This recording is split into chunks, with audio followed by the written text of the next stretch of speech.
Twelfth board में LPP linear programming problem 4 marks का है। ये चैप्टर 4 मार्क्स का बोर्ड में आता है। इसमें कि मैक्सिमाइज मिनिमाइज के आने के बहुत सारे चांसेस होते हैं।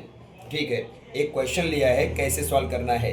यह है maximise z equal 9x plus 13y subject to 2x plus 3y less than equal to 18, 2x plus y less than equal to 10, x greater than और equal to 0, y greater than और equal to 0। ये दिया है।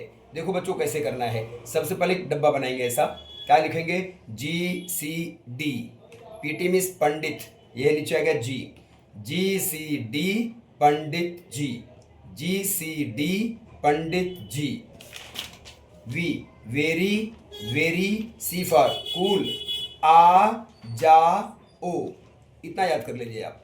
ठीक है, GCD Pandit G, GCD Pandit G। इस तरफ very very cool, आ जा ओ, इतना याद कर लो। अब इस G का मतलब क्या है? Given in equalities. C का मतलब करेस्पॉन्डिंग इक्वलिटीज। D का मतलब डबल इंटरसेप्ट फॉर्म। PT का मतलब पॉइंट, जैसा 10th में करते हैं। ठीक है, अब करना क्या है मुझे? जो Z लिखा है दिमाग में रखेंगे, Z झंडूबाम लास्ट में यूज करेंगे इसका, इससे कोई मतलब नहीं है। बाकी जो बचाना लेफ्ट में वैसा का वैसा यहां लेके कॉपी कर दिया मैंने, first second third fourth. Right side में इक्वलिटीज में यही सब वहां लिख दो, सिर्फ यहां पर इक्वल इक्वल इक्वल इक्वल ऐसा कर दिया। लास्ट में क्या करना है? लास्ट में 18 है तो सबके नीचे 18 लिख दो। 18 को 18 से डिवाइड, इसको 18 से डिवाइड, 18 से डिवाइड, तो 2 9 ज़ा 18, 3 6 ज़ा 18, 18 बाई 18 इज 1। यहाँ पे सबको 10 से डिवाइड कर दो, इसके नीचे 10, इसके नीचे 10, इसके नीचे 10, ये मिल जाएगा।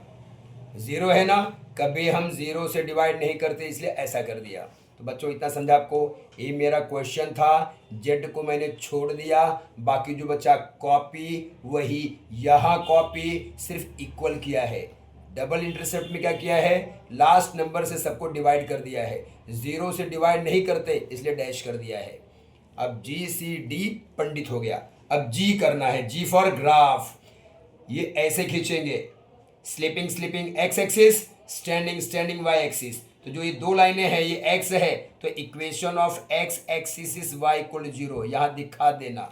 Equation of y axis is x equal to 0, ये दिखा दिया, यानी ये दो लाइन हमने ड्रॉ कर दिया। अब दो लाइन बची हुई है, 1 2 3 4 लाइन है। अब ध्यान कर देना है, ये x के नीचे 9 है, फर्स्ट लाइन x के नीचे 9 है, तो ये x की लाइन में 9 कहाँ पे है? 8 और 10 के बीच में है। हमने क्या लिया है? Scale on both axis 1 centimetre equal 2 unit, तो दो लिया, 2 4 6 8 10, 2 4 6 8 10 ऐसा ले लिया है। स्केल कर लेंगे। अब बच्चा ये फर्स्ट वाला है, x के नीचे 9, तो x का 9 8 और 10 के बीच में, तो यहाँ मैंने गोल कर लिया। y के नीचे 6, तो y का 6 किधर है? इधर है। अब इन दोनों को स्केल से ऐसा मैंने लाइन खींच दिया है। इसके ऊपर L लिख दिया है, फर्स्ट लाइन के लिए L। इसका इक्वेशन इक्वल वाला ये जो दिख रहा है ये लिखना है, ये लिख दिया।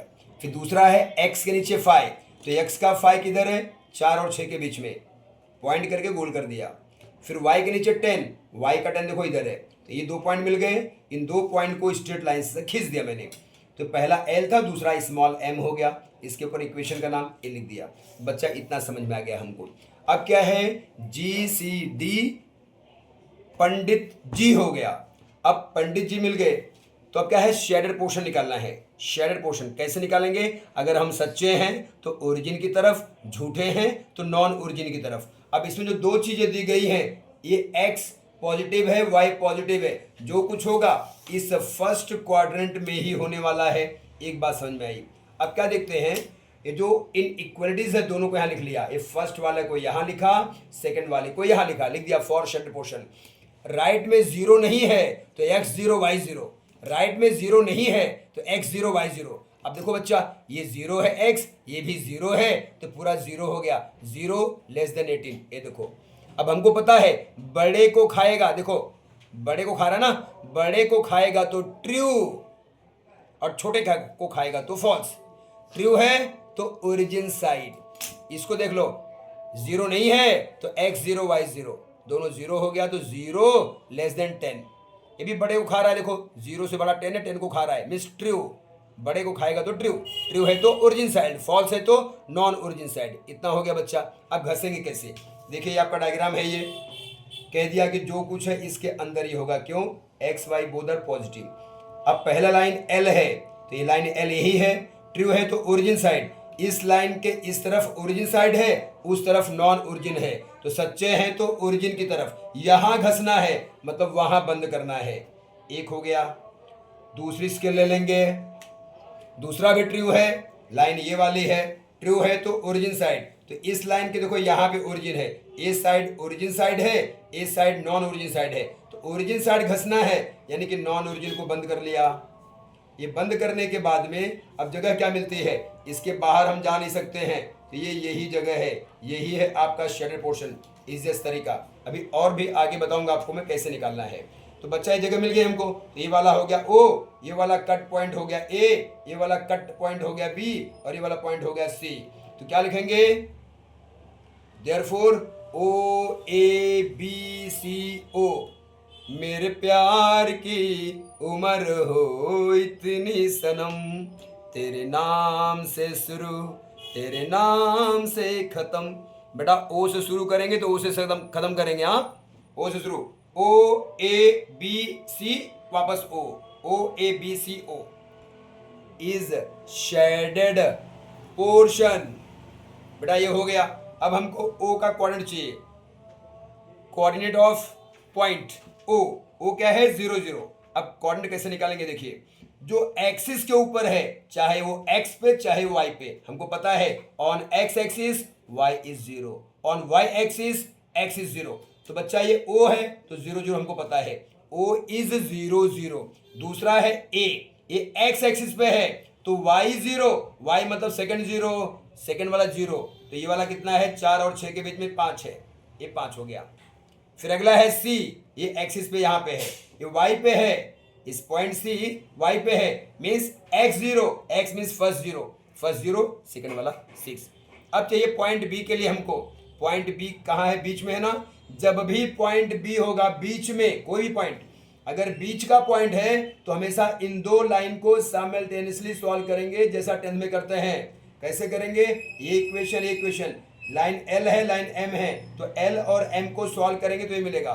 ये ऊपर लिख दिया नीचे लिख दिया, क्या होना चाहिए, सेम वैल्यू डिफरेंट साइन है ना, सेम वैल्यू दोनों के सेम है, नीचे का साइन चेंज कर दो, कैंसिल हो गया, ये आपको आता रहेगा। ये y है प्लस 3y है, नीचे का साइन चेंज किया तो -3 हो गया है, तो -3 + 1 इज -2y इज, यहाँ पे आ जाएगा -8।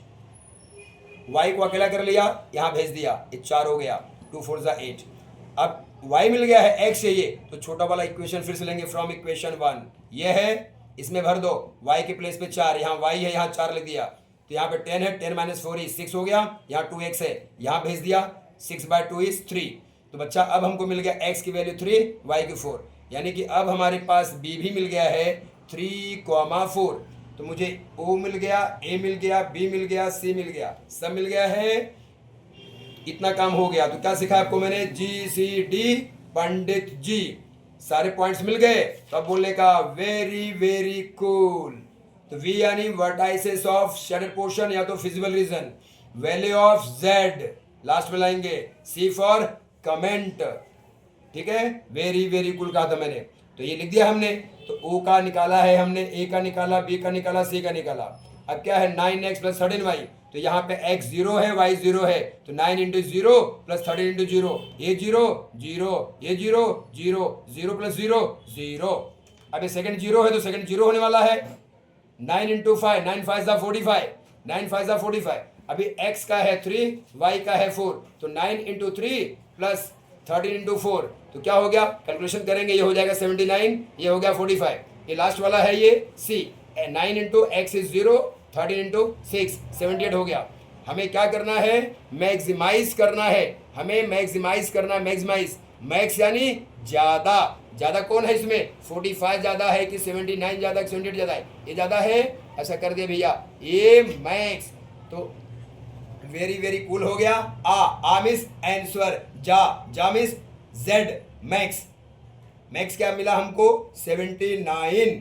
फिर क्या है ऑप्टिमल सॉल्यूशन, x की वैल्यू क्या थी, यहाँ पे x की वैल्यू 3 थी और y की वैल्यू क्या थी, 4 थी। हो गया, एक पूरी तरह से आपका सम सॉल्व हो गया। फिर से देख लो क्या करना है। अगर यही सम मिनिमाइज की होती तो शायद ये नहीं होता जीरो का, जो सबसे कम होता उसको ऐसा एरो करता, वहां लिखता MIN, बाकी सब चीजें ऐसी ही रहेंगी। फिर से एक रिपीटेशन देख लो। GCD पंडित जी, वेरी वेरी कूल, आ जाओ। ये इतने में आपकी सम खत्म हो जाएगी। इसे आप अच्छे से एक बार और दिखा दीजिए। आप यहाँ से पूरा एकदम आराम से लेकर जाइए, फिर उसको आराम से ले लीजिए, इस तरफ ले लीजिए, और ये आपके 4 मार्क्स के लिए एक बेस हो गया है।